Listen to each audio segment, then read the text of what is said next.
Assalamualaikum students, this is me Shujat Naqvi. I hope you all are fine. Today we will discuss glycogen metabolism.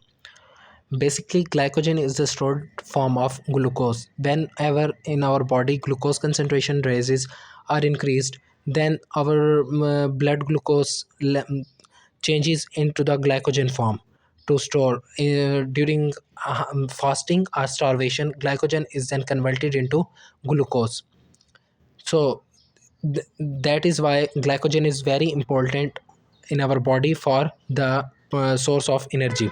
क्योंकि हमारे पास जब glucose की concentration body में बढ़ती है तो बॉडी को अब ग्लूकोज इतना नेसेसरी नहीं है, ज़रूरी नहीं है, तो कन्वर्ट कर देती है ग्लाइकोजन फॉर्म में. जब हमारे पास फास्टिंग में या स्टारवेशन में नेसेसरी होता है, ज़रूरत पड़ती है ग्लूकोज की, तब वो ग्लाइकोजन ग्लूकोज में कन्वर्ट होकर हमें एनर्जी प्रोवाइड कर देता है. जैसा कि हमारे पास प्लांट्स में एनर्जी स्टोर होती है in the form of starch में. ग्लाइकोजन हमारे पास या ग्लूकोज हमारे पास स्टोर होता है लीवर में और मसल्स में. लीवर में 6 to 8% है, सॉरी, और मसल में 1 to 2%. Due to the high muscle mass की वजह से हमारे पास मसल्स में 3 times हायर स्टोर होता है ग्लूकोज. अब हम देखते हैं glycogenesis. Glycogenesis basically the formation of glycogen is known as glycogenesis. Glycogenesis में फर्स्ट ऑफ ऑल हमारे पास ग्लूकोज कन्वर्ट होता है ग्लूकोज 6 फॉस्फेट में in the presence of enzyme hexokinase. Kinase enzyme related to our ATP. Kinase enzyme related to ATP, and this first step is known as committed step because glucose 6 phosphate में जब change हो जाता है तो 6 phosphate में change करने का हमारा बेसिकली पर्पज़ ही यही होता है कि ये सेल से आउटसाइड मूव ना कर सके, सेल के अंदर आ जाए, कमिट हो जाता है 6, क्योंकि फॉस्फेट ग्रुप उसको बाहर नहीं जाने देता. फिर ग्लूकोज 6 फॉस्फेट फॉस्फोग्लाइकोमायोटेज की प्रेजेंस में ग्लूकोज 1 फॉस्फेट में चेंज हो जाता है. ग्लूकोज 1 फॉस्फेट यूडीपी ग्लूकोज में चेंज हो जाता है, यूडीपी ग्लूकोज फॉस्फोराइलेज की प्रेजेंस में. अब हमारे पास ये जो थी, हमारे पास एक्टिवेशन थी, एक्टिव कर रहे थे ग्लाइकोजन फॉर्मेशन की सिंथेसिस को. अब हमारे पास होता क्या है, होता ये है यूडीपी ग्लूकोज जो होता है, एक हमारे पास इस ग्लाइकोजन की सिंथेसिस को इनिशिएट करने के लिए हमारे चाहिए होता है कोई ऑलरेडी प्रेजेंट हो हमारे पास ग्लाइकोजन का मॉलिक्यूल. फॉर एग्जांपल जैसे हम दही बनाने के लिए दूध के अंदर पहले को 1 चम्मच दही का डालते हैं, ऐसे ही सिमिलरली हमें ग्लाइकोजन बनाने के लिए किसी एक मॉलिक्यूल ग्लाइकोजन की ज़रूरत होती है, या ग्लाइकोजन हो या हमारे पास ग्लाइकोजन प्राइमर जिसे बोलते हैं. अगर ग्लाइकोजन प्राइमर नहीं है तो हमारे पास एक प्रोटीन होती है ग्लाइकोजेनिन. ग्लाइकोजेनिन प्रोटीन नेसेसरी होती है. ग्लाइकोजेनिन प्रोटीन या ग्लाइकोजन प्राइमर यूडीपी ग्लूकोज से ग्लूकोज मोइटी ले लेता है, वो अपने साथ अटैच कर लेता है. जैसे ही ग्लाइकोजन प्राइमर अपने साथ या ग्लाइकोजेनिन यूडीपी ग्लूकोज का ग्लूकोज अटैच करता है, अब ग्लाइकोजन प्राइमर के साथ जब ग्लूकोज अटैच हो जाता है यहाँ पे, तो बॉडी में जितने भी ग्लूकोज है ना, देन वो ग्लाइकोजन सिंथेज की मदद से इसी ग्लूकोज के साथ अटैच होना शुरू हो जाते हैं, ग्लाइकोसाइडिक लिंकेज बनाना स्टार्ट हो जाते हैं.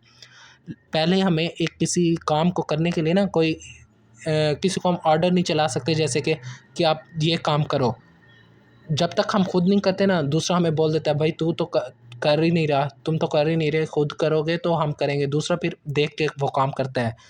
सिमिलरली ग्लाइकोजन प्राइमर जो होता है वो ये दिखाता है यूडीपी ग्लूकोज से ग्लूकोज लेके कि इसके साथ मैं अटैच हो रहा हूँ, और उसी को देख के बाकी बॉडी से ग्लूकोज आके अटैच होना इसके साथ स्टार्ट हो जाता है, और एक लीनियर चेन बन जाती है. इस तरीके से glucose molecule, many glucose molecule attach हो जाते हैं और एक लीनियर चेन बना लेते हैं.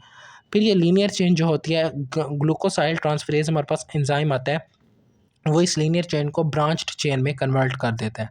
और ये ब्रांच चेन और लीनियर चेन दोनों ही हमारे पास अब ग्लाइकोजन फॉर्म हो गया है. जब मैनी ग्लूकोज फॉर्म हो जाते हैं, एक लीनियर सीक्वेंस बना देते हैं, तो इसी को हम ग्लाइकोजन कह देते हैं.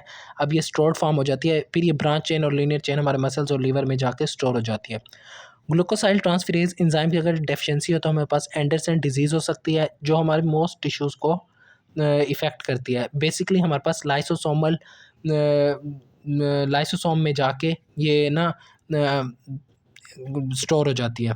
ठीक है, ग्लाइकोजन लाइसोसोम में ज़्यादा स्टोर हो जाता है, और ग्लूकोसाइल ट्रांसफरेज में हमारा जो क्लिनिकल होगा उसमें वो लिखा हुआ होगा कि हमारे पास वेरी कह सकते हैं हम बहुत सारी ब्रांचेस जो हैं हमारी ज़्यादा ब्रांचेस प्रेजेंट होंगी। अगर हमारे पास ज़्यादा ब्रांचेस प्रेजेंट होंगी तो इट मीन्स ग्लूकोसाइल ट्रांसफरेज है पड़ा। अगर वो कहीं few branches are present then हमारे पास ग्लूकोसाइल ट्रांसफरेज की डेफिशिएंसी होगी, जिसकी वजह से ब्रांचेस नहीं बन रही होंगी। ठीक है, इलोंगेशन इसकी होती रहेगी बाय ग्लाइकोजन सिंथेज के ज़रिए और ब्रांचिंग बनती रहेगी बाय ग्लूकोसाइल ट्रांसफरेज के ज़रिए। ग्लूकोसाइल ट्रांसफरेज का दूसरा नाम है ब्रांचिंग एंजाइम और ग्लाइकोजन सिंथेज का नाम है इलोंगेटिंग एंजाइम। ठीक है, अब रेगुलेटरी एंजाइम जो है इसमें ग्लाइकोजन सिंथेसिस का जो ग्लाइकोजन फॉर्म कर रहा है वो ग्लाइकोजन सिंथेज है, और जो ग्लाइकोजन की ब्रेक डाउन करवाता है जब हमें बॉडी में एटीपी के लेवल कम हो जाते हैं तो ग्लाइकोजन फॉस्फोराइलेज होता है जो ग्लाइकोजन की ब्रेक डाउन करवाता है। एक मैं डिटेल्ड वीडियो रेगुलेशन सॉरी एक डिटेल्ड वीडियो मैं आपको रेगुलेशन ऑफ ग्लाइकोजन पे बनाऊंगा, बट एक कॉमन एक कंसेप्ट जो है वो देख लें। होता ये है, जब हमारे पास ग्लाइकोजन ने कन्वर्ट होना होता है ग्लूकोज 1 फॉस्फेट में, जब हमें एनर्जी चाहिए होती है, हमारी बॉडी में एनर्जी कम होती है, तब ग्लाइकोजन फॉस्फोराइलेज एक्टिव होता है। कब एक्टिव होता है? जब हमारे पास एडिनोसिन मोनोफॉस्फेट और कैल्शियम के लेवल हाई हो, तब ये एक्टिव होता है और ग्लाइकोजन फॉस्फोराइलेज बनाता है। जब एटीपी का लेवल हाई है, ग्लूकोज का हाई है, ग्लूकोज 6 फॉस्फेट का हाई है, ये नेगेटिव इसको स्टिमुलेट करते हैं, मतलब कहते हैं कि ग्लाइकोजन ब्रेक डाउन ना हो, क्योंकि हमारे पास एटीपी है पड़ी, ग्लूकोज भी है पड़ा जो हम यूटिलाइज कर रहे हैं, और ग्लूकोज 6 फॉस्फेट भी है पड़ा। तो ये नेगेटिव इफेक्ट और एएमपी और calcium positive effect. Glucose 1 phosphate glycogen में तब चेंज होता है जब हमारे पास ग्लूकोज 6 फॉस्फेट की कंसनट्रेशन हाई हो। जब ये ग्लूकोज 6 फॉस्फेट की कंसनट्रेशन ज़्यादा होगी तो ये ग्लूकोज 1 फॉस्फेट ग्लाइकोजन फॉर्म करेगा। वो कहे पीछे ग्लूकोज अब बहुत ज़्यादा हो रहा है 6 फॉस्फेट, वो आगे कन्वर्ट होकर ग्लाइकोजन फॉर्म कर देगा। ये था एक सिंपल सा रेगुलेशन का कॉन्सेप्ट। मैं आपको एक डिटेल्ड वीडियो भी रेगुलेशन पे बनाऊंगा। ठीक है, प्लीज़ लाइक करें, शेयर करें अपने फ्रेंड्स फेलोज़ के साथ। मिलते हैं नेक्स्ट वीडियो में जिसमें हमने डिस्कस करना है ग्लाइकोजिनोलाइसिस। ग्लाइकोजिनोलाइसिस में मतलब ग्लाइकोजन की ब्रेकडाउन देखेंगे उसमें कैसे हो रही है, और नेक्स्ट हम रेगुलेशन देखेंगे। अपना ख्याल रखिएगा। अल्लाह हाफिज़।